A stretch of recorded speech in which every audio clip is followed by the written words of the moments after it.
Sí, yo con él.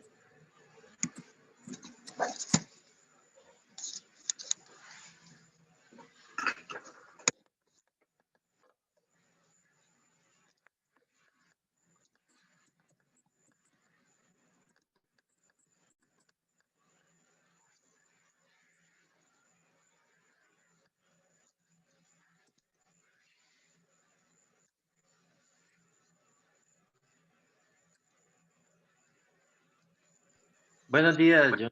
¿Cómo le va?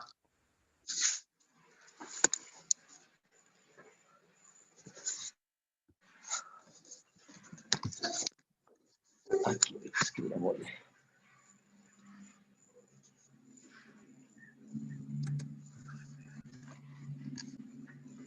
Entonces, iniciemos.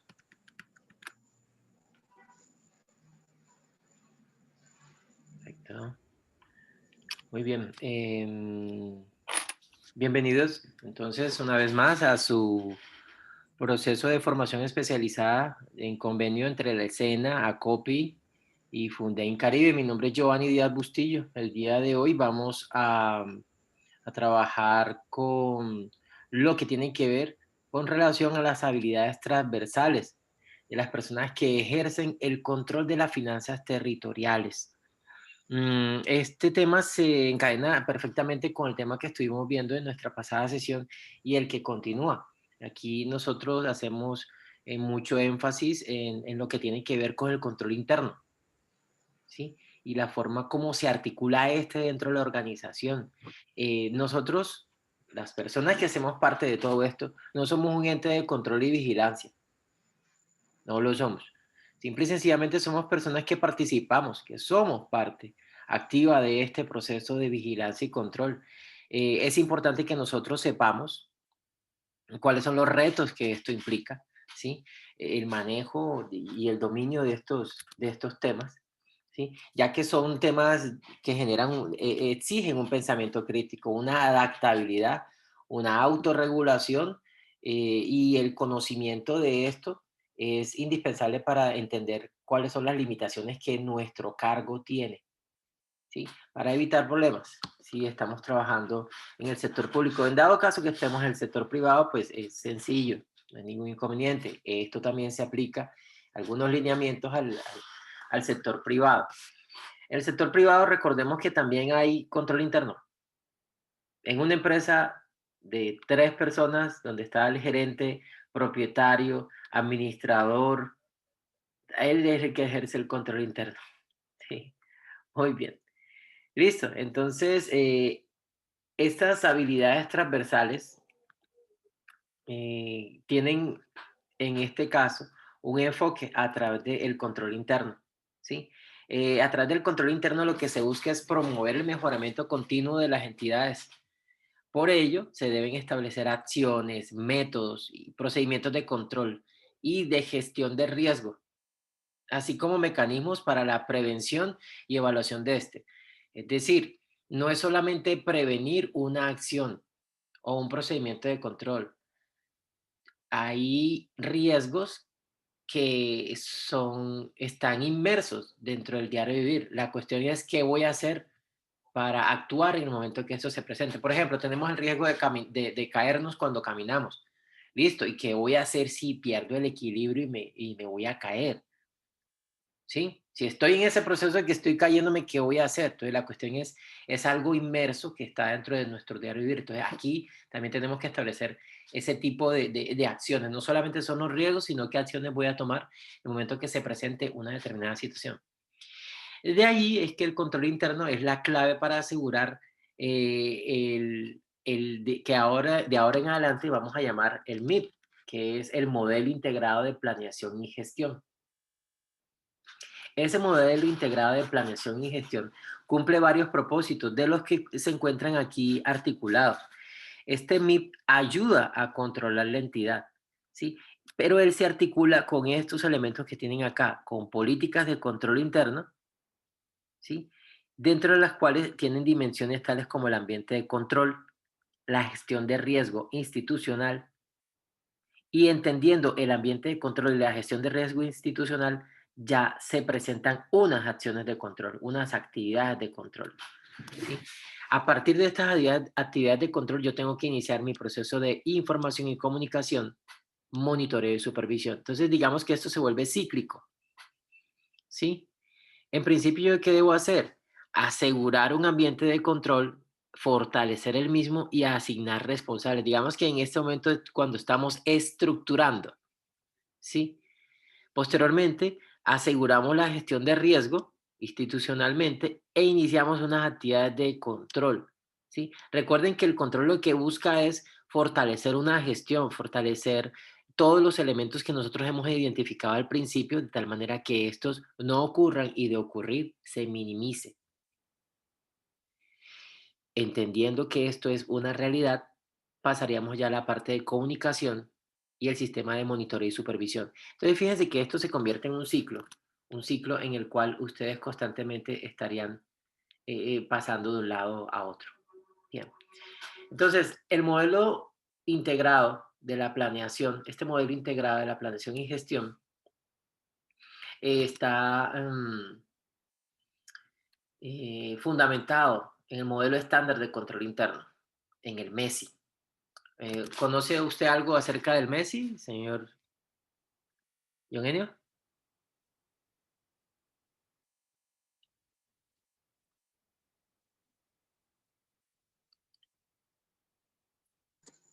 ¿Me escucha, Giovanni? Sí, señor, sí le escucho. Pues digamos que con esa sigla yo no conozco, pero yo trabajé en las villas entre 1994 y 1998 y yo hacía auditoría de operaciones.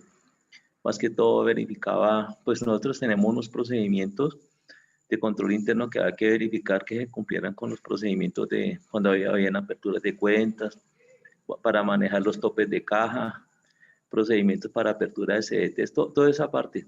De pronto, empíricamente, de pronto lo conozco, ¿no? Porque de todas formas, en partes que yo he trabajado, igualmente yo he sido contador, pero yo le hago de una vez la verificación, le hago el control interno a la documentación y regularmente siempre tiene uno de acompañante una persona que sea es parte administrativa, pero la parte administrativa que también revisa documentos va a hacer todo el procedimiento de auditoría, ¿no? Como el control interno para que todo el procedimiento, digamos, administrativo y la contratación quede todo bien para efectuar los pagos, ¿no? Yo pienso que de pronto, regularmente uno siempre verifica que los riesgos se bajen para, decir, para que no vayan a haber requerimientos por parte de la misma administración de la entidad o si se está administrando donaciones, que también el ente que efectúe las donaciones pues no vaya a tener, digamos, observaciones con respecto a la ejecución de los recursos. Igualmente, cuando trabajaba en las villas, lo que tratábamos de era más que todo de ser una auditoría represiva, era una auditoría educando a las personas, ¿no? De tal forma que el equipo en el que trabajamos éramos 3 personas, nos volvimos más amigos de las personas y entonces ya sí nos contaban todos los problemas, pues, que no hacían algún procedimiento y tenían algún problema, entonces tocaba decir, pues resuélvalo, haga tal cosa y nos cuenta, pues, de todas formas todo se registraba, ¿no? Entonces, en ese sentido, sí hay que minimizar el riesgo de que la operación no vaya a tener algún error. Igualmente, regularmente lo que a mí me enseñó mi profesor de auditoría, Alex Gómez, él trabajaba en la PIDE Malware y después se va a trabajar por allá a Estados Unidos con Varela. Él siempre nos insistía muchas veces él siempre hablaba del corazón del negocio, ¿no? Si la empresa es una empresa comercializadora, maneja inventarios, pues toca que verificar que el inventario esté bien llevado y que no vayan a haber de pronto algún hurto o alguna parte. Ahora en este momento también si es servicio al cliente, pues que el cliente se quede satisfecho. De esa forma, pues yo pienso que en algún momento siempre eh, para minimizar el riesgo hay que pensarlo. Yo siempre pienso el otro que me venga a revisar, qué es lo que me va a revisar. pues regularmente a mí no me gusta, y yo siempre lo digo, a mí no me gusta que me digan que tengo errores y pienso más en el que me va a auditar, el que me va a revisar, para que el procedimiento quede bien. Es mejor que el procedimiento quede bien, que quede documentado, pues para evitar de pronto alguna corrección posterior, ¿no? Es correcto, es correcto. Ujú. Sí, señor. Bueno, ya entiendo entonces de qué forma me puedo enfocar, ¿sí? A nuestro tema. Así. ¿Qué rumbo le puedo dar? Bueno, le Ah, cuento. bueno, gracias. No, y no, que pues yo siempre pienso, cuando me hacen, si yo esté, yo cuando he hecho trabajos con donaciones internacionales, como a mí me viene el auditor que me va a venir a revisar. Entonces nosotros siempre miramos que todo, regularmente con el equipo que he trabajado con las personas, no, todo nos quede bien, todo nos quede documentado, todo nos quede para que no nos vaya a preguntar mucho. Y es mejor que quede documentado para que cuando el auditor revise, por decir alguna cuenta que estamos pagando, si es un contrato, por decir algún contrato de un suministro, pues ahí tiene que ir el RUT, el contrato, las actas de recibido, los seguimientos, eh, la entrada al inventario, cómo salió, si de pronto es una donación se entregaron máquinas, pues de una vez las actas de entrega de todas las máquinas a los beneficiarios, digamos, a los campesinos, a los indígenas, a las personas que, para que mire todo el proceso, ¿sí? Sí, Y evitar yo digo, es mejor evitar que le pregunten a uno cosas. Si todos lo miran allí, entonces no me van a venir a preguntar nada. De pronto algo muy puntual, pues, pero si bien todo el proceso, digamos que está transparente, se va a minimizar el riesgo de que haya una duda sobre la tarea que estamos haciendo, ¿no? claro. Y yo prefiero eso. Yo sé que eso es más trabajo para uno, pero también se le facilita el trabajo al auditor y el auditor también viendo que un procedimiento está documentado con un buen soporte documental, pues también digamos que va a observar que hay un menor riesgo, ¿no? Va a tener un riesgo muy bajo de que haya algún problema en esas transacciones, ¿no? O lo pienso yo de esa forma, ¿no? Y eso siempre lo hemos compartido con las personas que he trabajado. Digo, hagamos eso así para que no nos pregunten y todo quede bien. Claro, no, estamos totalmente de acuerdo en la medida. De hecho, uno tiene que, me refiero, por ejemplo, a la Dirección de Impuestos de Aduanas Nacionales cuando nos hace un requerimiento. Ellos nos piden a nosotros una información, entonces lo que hay que hacer es enviar la suficiente información para que no nos tengan que volver a requerir por más nada, ¿sí? Entregar la información puntual, específica y ya. Sí, entonces digamos que a eso es lo que le deberíamos apuntar en el caso de lo que usted comenta, ¿sí?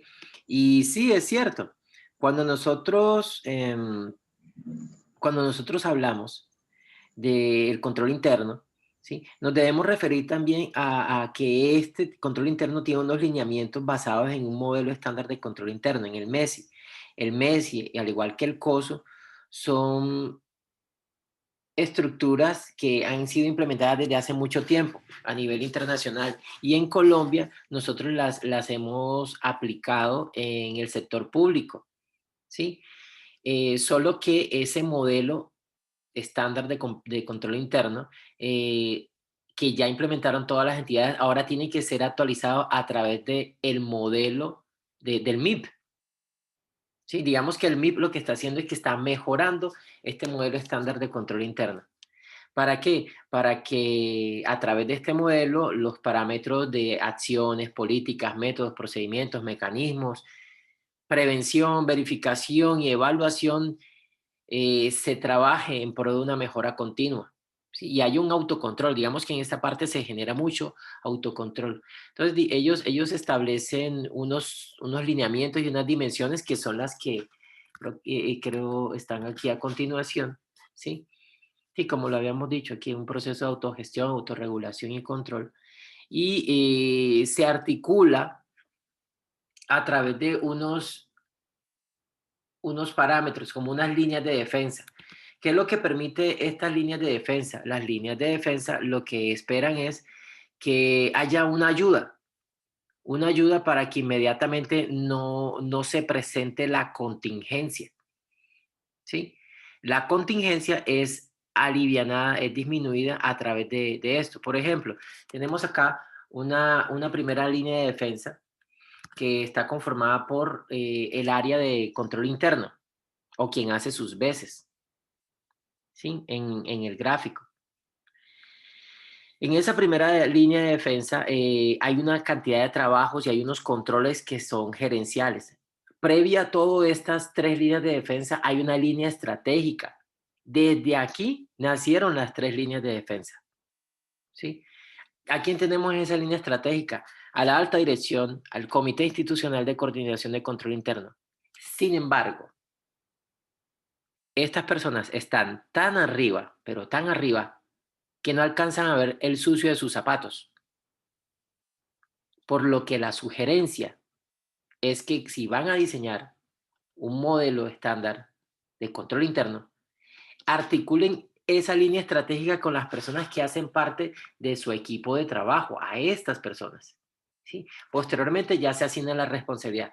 ¿Por qué? Porque es que digamos que estas personas que están en esta línea estratégica no alcanzan a ver lo que está aquí en el frente, no lo alcanzan a ver, ¿sí? En la parte operativa. Es decir, la persona que está en el día a día no lo alcanza. Es una gran ventaja que tiene la persona que está en el día a día, ¿sí? Tenemos otra línea de defensa. Esa línea de defensa está dada por los jefes de planeación o los coordinadores de área, los comités de riesgo, los comités de contratación, en fin. Digamos que hasta ahí sería el tope. Y en la última línea de defensa estaría ya la oficina del control interno, ¿sí? Entonces digamos que a través de estas cuatro líneas de defensa se adapta el sistema para que a través de una comunicación asertiva dentro de ellos se pueda mitigar toda esa cantidad de riesgos que se puedan estar suscitando, ¿sí? Como lo acaban de apreciar, es un trabajo conjunto, ¿sí? En este trabajo conjunto, les recuerdo, en la primera línea de defensa están gerentes, en la segunda, los jefes de planeación, en la tercera, las oficinas del control interno.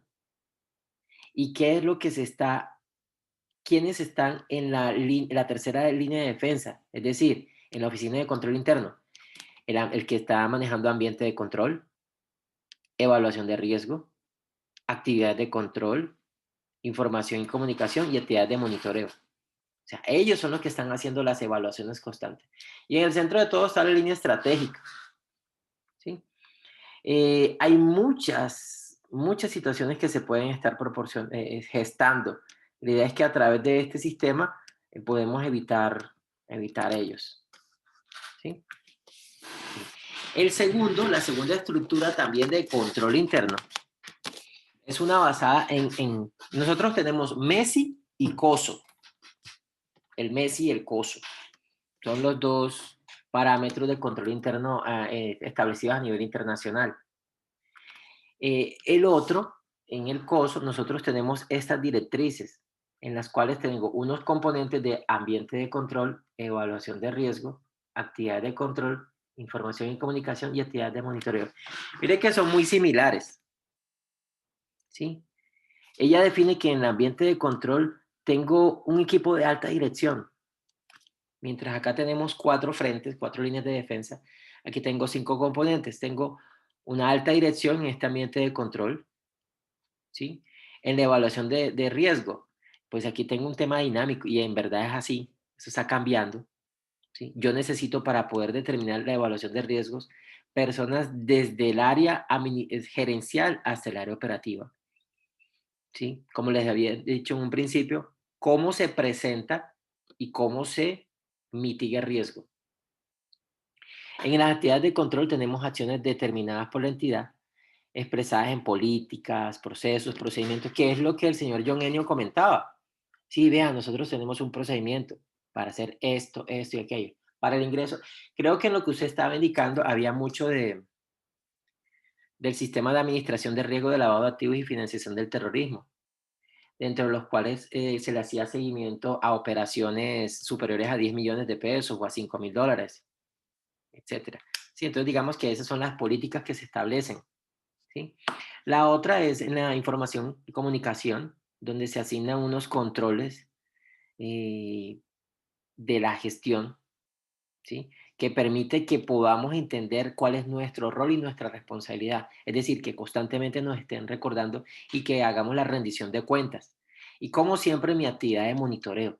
Mi actividad de monitoreo es la que hace que esto se comporte en un ciclo, que constantemente diga, oiga, tenemos que mejorar aquí, arranquemos aquí, volvemos a hacer el ciclo, mejoramos aquí, ciclo nuevamente, volvemos a mejorar, tenemos el mismo, ¿sí? Entonces digamos que esta evaluación o pueden ser concurrentes o pueden darse una evaluación de manera independiente. En la parte que es concurrente, es importante que ahí en esa autoevaluación nosotros nos podamos corregir. Y si no, pues igual ellos hacen la actividad de monitoreo de manera global. ¿Sí? Esta es la estructura. Esta es la estructura de control interno que actualmente llevamos en el sector público. Esto de acuerdo con la función pública, con la constitución política y la ley 87 del 93, tiene definido estos parámetros. Ahora bien, quién debe aplicar este, este sistema? Pues todos los organismos y entidades del poder público, todos, en sus diferentes órdenes y niveles, así como la organización electoral, los organismos de control, un establecimiento público e industrial o comercial del Estado, una sociedad de economía mixta, como por ejemplo una terminal de transporte, o sea, todas aquellas en las cuales el Estado posea el 90% o más del capital, ¿sí? Todas tienen que estar manejando estos modelos de control interno, ¿sí? El Banco de la República, etcétera. Y hay unos lineamientos para la implementación, ¿sí? Que son los directrices que están dados por el MIP, ¿sí? Les recuerdo entonces que en estas líneas de defensa tenemos una línea estratégica. La línea estratégica está en una instancia decisoria, responsabilidad de la alta dirección.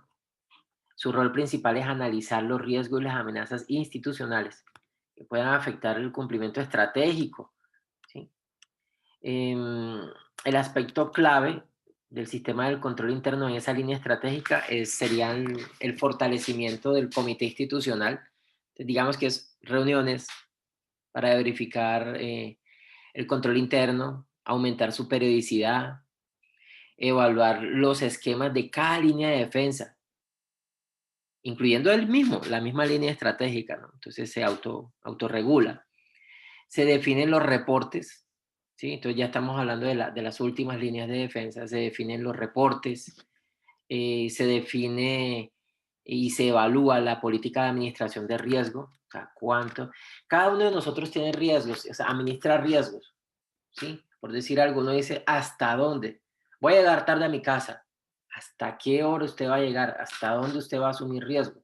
Entonces las empresas también asumen riesgos, ¿sí? ¿Hasta dónde lo vamos? Entonces aquí se definen esas políticas, ¿sí? Y cuando digo que vamos a llegar tarde, no lo estoy diciendo por los ladrones, sino por la señora, ¿no? Entonces no lo vayan a uno a regañar.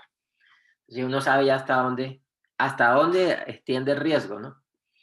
De igual manera, con ellos, en ese mismo comité estratégico se evalúa la política del talento humano, cómo se capacita, su código de integridad, de bienestar, como ahorita que escuchaban las noticias, que necesitamos más policías, eso está bien. Vamos a tener que hacer algo para aumentar el pie de fuerza de la policía. La cuestión es qué policías van a ingresar, ¿sí? Entonces, la gestión del talento humano es muy importante, como las personas que trabajan en las entidades financieras. Si una persona se encuentra en centrales de riesgo, ¿para qué va a hacer va a participar en un proceso de selección de una entidad financiera? De por sí, per se, ya él es un riesgo. Entonces, ellos no van asumir ese riesgo. Hay muchas personas más buscando trabajo y que cumplen con el perfil. Sigamos a la primera línea de defensa. Ahí, como les había dicho anteriormente, están los líderes de programa. En general son servidores públicos en todos los niveles de su organización. Y pues bueno, ellos se encargan de la gestión de riesgos del día a día y con ellos hay que identificar, evaluar, controlar y mitigar esos riesgos a través del autocontrol. en esa primera línea de defensa. Entonces, ¿qué necesitamos que ellos tengan? Oiga, que conozca muy bien las políticas, entonces para eso está la comunicación, que conozca las políticas, mire que aquí tenemos nuestra línea de defensa, las políticas, los manuales, protocolos, herramientas, que identifique los riesgos, ¿sí? Que conozca los indicadores, que formule planes de mejoramiento, ¿sí? Y que coordine su equipo de trabajo, que los coordine. ¿Para qué? Para orientar todo hacia la tercera línea de defensa. Son los que están al frente, ¿no? En la segunda línea de defensa, pues ya más que todo son los jefes, los coordinadores, ¿sí?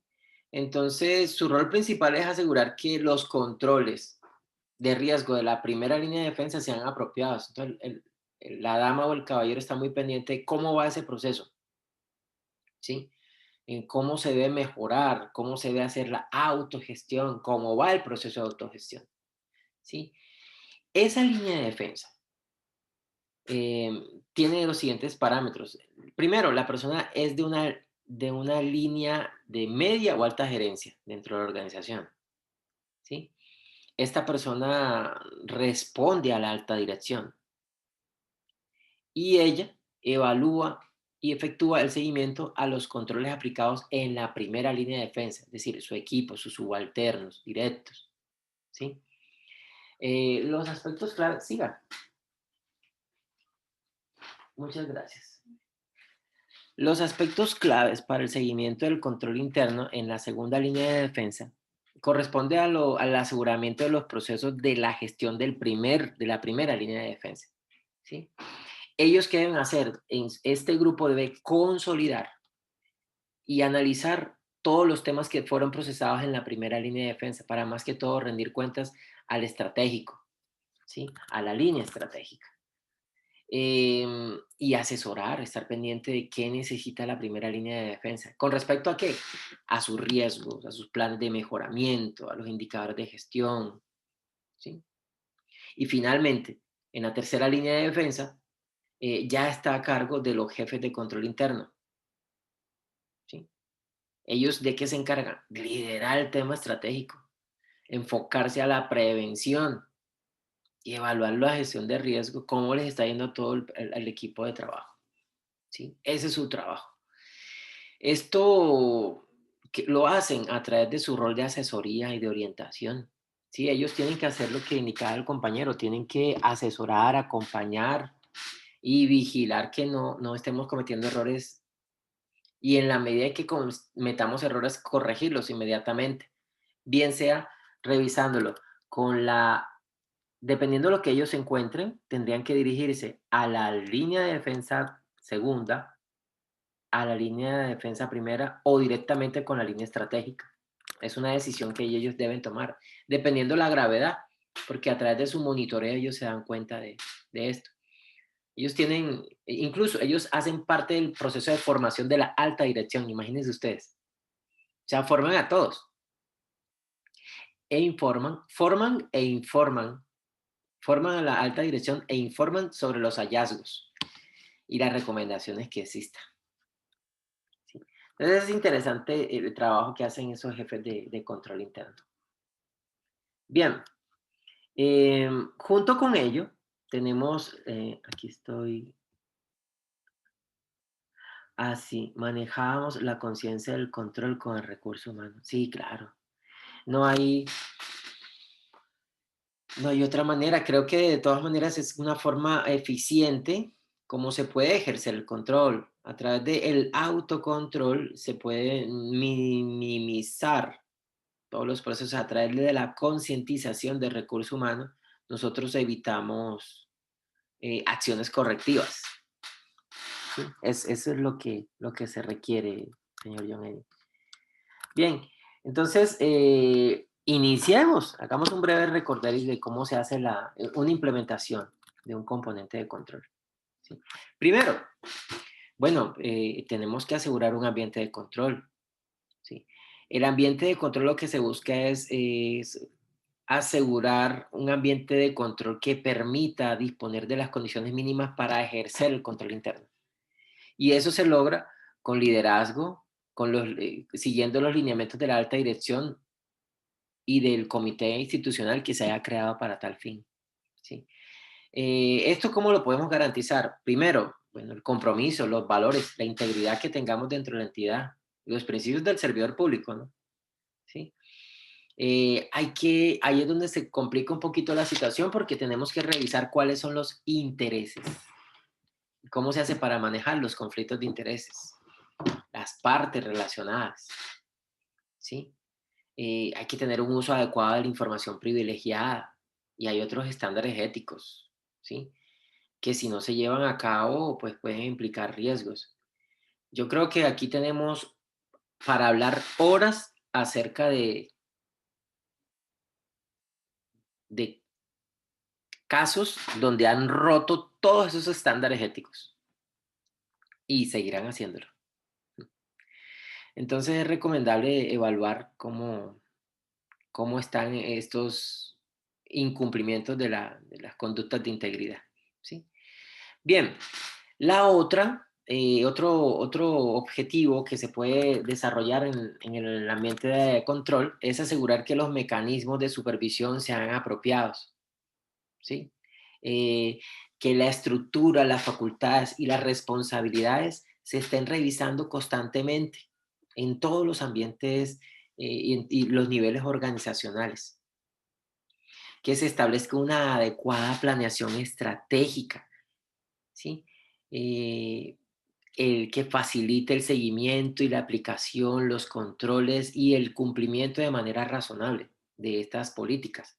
Y que con base en ello se determinen unos mapas de riesgo. Entonces, mire que aquí estamos acá solamente apenas en el ambiente de control, ¿sí? Con esto, ya nosotros de ahí en adelante ya podemos comprometer las competencias de todo el personal, del talento humano, estratégico, operativo, ¿sí? Y acorde con ello, alineamos unos niveles de autoridad y de responsabilidad, ¿sí? Y sobre todo en temas claves como el financiero, el contable, la contratación, la ejecución presupuestal, ¿sí? Entonces, con ello, lo que esperamos es que este modelo integrado permita desarrollar las diferentes dimensiones del control interno, ¿sí? Entonces, con ello aseguramos la gestión de riesgo, diseñamos los controles, efectuamos el control de la información e implementamos los monitoreos y el seguimiento del mismo, ¿sí? Muy bien. Aparte de ello, nosotros tenemos unos lineamientos de control. Vamos a hablar un poquito acerca de ello. ¿Cómo se asegura la gestión de riesgo? Es nuestro segundo componente. Recordemos que en el primero establecimos cuáles son los parámetros, ¿sí? Y a partir de estos parámetros que ya están identificados, nosotros verificamos la probabilidad que se pueda presentar un fraude o corrupción. Entonces yo estoy asegurando la gestión de riesgo. Fraude o corrupción. Recuerden que aquí hay un riesgo inherente y un riesgo residual que hay que determinar. Un riesgo inherente es el que está presente, que se va a dar, y el riesgo residual es aquel que usted no va a poder evitar. No lo va a poder evitar, siempre va a estar ahí, ¿sí? Entonces, de acuerdo con esto, nosotros tenemos que verificar múltiples dimensiones. Por ejemplo, tengo que verificar que ellos generen informes periódicos con unos objetivos establecidos, ¿sí? Necesito que se analicen los riesgos y se monitoreen a través de informes. Que se gestionen los resultados y los cambios significativos que hayan en ellos y se verifique si están acorde con la política. Entonces, con ello yo estoy asegurando la gestión de riesgo. O sea, recuerden, el riesgo está ahí. Un riesgo de fraude está ahí. La cuestión es cómo lo voy a enfrentar, ¿sí? Esto es en la gestión de riesgo. ¿Qué riesgo tengo y cómo lo voy a enfrentar? En el tercer punto, diseñar y llevar a cabo las actividades de control de riesgo. Ese es el tercer componente. ¿Sí? ¿Qué debemos hacer para ello? 2 puntos nomás. Primero, defina las actividades de control para mitigar los riesgos hasta niveles aceptables. ¿Sí? Y el segundo, implemente políticas de operación mediante procedimientos o de pronto otros mecanismos que permitan generar el control. Entonces, primero, define las actividades, define y desarrolla las actividades de control. Y el segundo, implementa las políticas de control. ¿Sí? Entonces, ¿qué se puede presentar? Hombre, vea, hagamos la gestión de la siguiente manera. Un ejemplo. Acorde con la entidad. Acorde con la entidad. Yo tengo que diseñar el desarrollo de unas actividades de control. Las diseño y luego verifico que se estén llevando de forma apropiada. ¿De acuerdo? Sería esto. Y lo verifico en todas las líneas estratégicas. En la línea estratégica 1 y la 2. En las dos líneas. Las dos líneas de defensa. ¿Estamos? En las dos líneas de defensa. Recuerden que eso es un lineamiento estratégico de la alta dirección. ¿Sí? Lineamiento de la alta dirección que yo aplico unos controles y tengo que verificar si me está funcionando en esas líneas de defensa, en la 1 y la 2. Recuerden que la tercera es la oficina de control interno. Y pues el jefe, se supone que el jefe no tiene problemas de control interno. Se supone. Bien, la otra es efectuar el control de la información y la comunicación organizacional. En ese cuarto componente, pues lo que hacemos es capturamos información, tenemos una cantidad de informes, entonces ellos tienen que procesarlo, lo tienen que divulgar, lo procesan, lo mejor, invitan a hacer mejoras, eh, hacen una sensibilización de la misma. ¿Sí? ¿Qué tienen que hacer? Pues 3 puntos. Obtiene información a través de los informes, ¿sí? Del sistema de control interno, comunica el resultado, ¿sí? Apoyando el sistema de control interno y también comunica las mejores prácticas, ¿sí? Y la mejora de las situaciones, de las diferentes situaciones que se puedan ir presentando, ¿sí?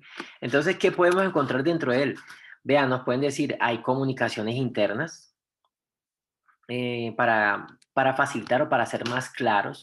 Entonces, mire que esto casi siempre se envía o se hace mucho énfasis en la primera línea estratégica, que son los que están al frente del cañón.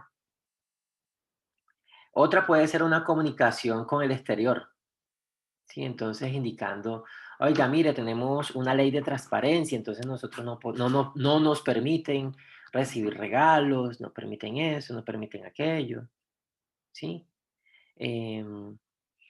O la otra es que la Oficina de Información y Comunicación toma información, capta información de otras fuentes y nos la comparte internamente para que veamos a otras entidades como modelo, ¿sí? Y finalmente la última es implementar las actividades de monitoreo y supervisión continua de la entidad. Entonces, como ustedes lo saben, esto hace que se cierre el círculo. Al realizar el círculo, nosotros delegamos una autoevaluación, una auditoría, permitiendo que exista efectividad en el control interno. El propósito es ese, ¿no?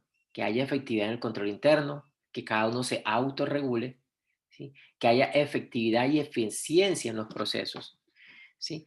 Que cada uno entienda cómo está la ejecución de sus programas y los resultados de la gestión. Entonces, hacemos el repaso y entregamos, vea, este es su autodiagnóstico, o vea, ese fue el resultado de su diagnóstico. Porque tenemos dos opciones, como lo habíamos mencionado anteriormente, un autodiagnóstico o una evaluación de la tercera línea de defensa. La tercera línea de defensa es la Oficina de Control Interno, ¿sí? Entonces, cualquiera de ellas pretende, ¿sí? Resalta que lo que buscamos es aplicar evaluaciones continuas e independientes a todas las líneas de defensa, ¿sí? Incluyendo también la línea estratégica, porque es que esa línea de la alta dirección también se le pueden olvidar cositas. ¿Sí? Entonces, para eso está la formación con ellos. Evaluar y comunicar las deficiencias que puedan tener en el control interno, podemos, lo decimos. Y para las actividades que implementa el modelo integrado de planeación gerencial de gestión, indicar de qué forma lo estamos ejecutando, ¿sí? Cuál es el resultado de las evaluaciones continuas, ¿sí? Y de las autoevaluaciones. Em, Otra sería buscar que los líderes de equipo, ese también, desarrollen sus acciones, ¿sí? Y en dado caso que no se haya realizado a través de la autoevaluación, ellos puedan prever o puedan proveer que en la próxima ocasión no hayan desviaciones, ¿sí? Entonces, esa autoevaluación se convierte en un proceso periódico sobre el cual se establecen los criterios de mejora, ¿sí? Sería esta parte. Esa auditoría básicamente se constituye, que es la última parte, es una actividad independiente. Independiente, esta actividad ya la está haciendo un ente de control distinto. ¿Qué es lo que esperamos? Que no hayan glosas por parte de ese ente de control, ¿sí? Porque pues igual ellos no preguntan, ellos ya lo que encontraron pues ya es una evidencia, es un hallazgo, ¿sí? Em, pues esperamos que sabemos de todas maneras que podemos implementar un proceso, una actividad de auditoría interna para minimizar los riesgos que puedan existir y que los entes de control y vigilancia no encuentren ese tipo de hallazgo, ¿sí? Para eso sirve el monitoreo, ¿sí? Para eso está el monitoreo. Entonces, uno de los, pues no, ya hemos dado múltiples ejemplos, pero de todas maneras recuerden que la tercera línea de defensa, la tercera línea de defensa es la que verifica esta situación. Principalmente ellos y la segunda línea, ¿no? La segunda y la tercera, ¿sí? Em, Listo. Con esta parte, pues ya em, finalizaríamos los componentes del control en las entidades del sector público y la forma como nosotros eh, hacemos honor a la misma. Hay una cantidad y un compendio que regula todo el sistema en control interno, pues no está dispuesto dentro del material que ustedes tienen a la mano, ¿sí? En la plataforma. Quisiera saber si existe alguna inquietud con respecto a controles dentro de las entidades del sector público.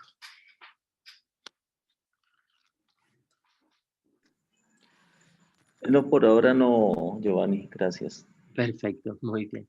Bueno, recordar que esto es un abrebocas, un peldaño, hay mucho por desarrollar frente a todo esto y pues bueno, quedo entonces atento a cualquier duda, a cualquier inquietud y nos seguiremos comunicando a través de la plataforma. Muchísimas gracias y un feliz resto de día. Muchas gracias, feliz día. Con gusto.